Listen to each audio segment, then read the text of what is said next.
On est à une étape importante de ce qu'on a toujours recherché pour notre pays, c'est-à-dire que la recherche de la paix et de la stabilité de notre pays et en particulier cette région du centre-là.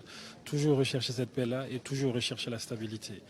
Et chacun sait que la réduction, voire l'élimination totale de la possession d'armes, que ce soit des armes de guerre, que ce soit des armes légères ou de petit calibre, est important pour aller vers la recherche de cette sécurité-là. Et donc le processus DDR qui consiste à aller vers cette élimination de la circulation de cette masse d'armes dans notre pays, en particulier dans la région du centre, est un processus important.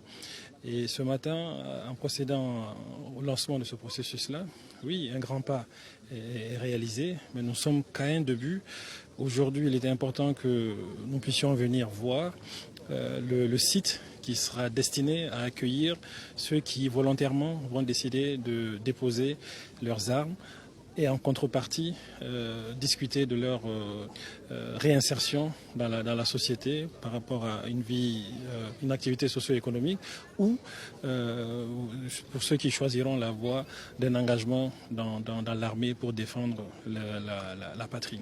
Et donc ce que je vois ici est assez rassurant. Tout le monde semble être prêt pour commencer à accueillir les premiers volontaires.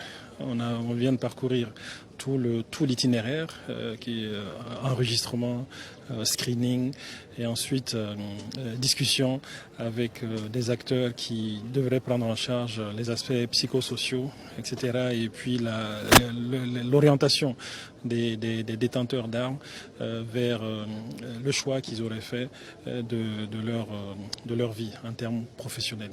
Donc je pense que l'essentiel est là. Évidemment, il y a des améliorations à faire, mais c'est dans la pratique que nous allons faire ces améliorations et que nous allons évoluer. Mais ce que j'ai vu ici aujourd'hui est assez rassurant en termes d'itinéraire, en termes de parcours et surtout les ateliers que je vois derrière moi qui vont aussi consister, pour ceux qui l'auraient choisi, à développer des compétences dont non seulement la commune mais la région de Mopti manque aujourd'hui en termes de tout ce qui est tailleur, tout ce qui est activité métallique, tout ce qui est mécanique, etc. Les ateliers sont là et je pense que c'est une bonne chose.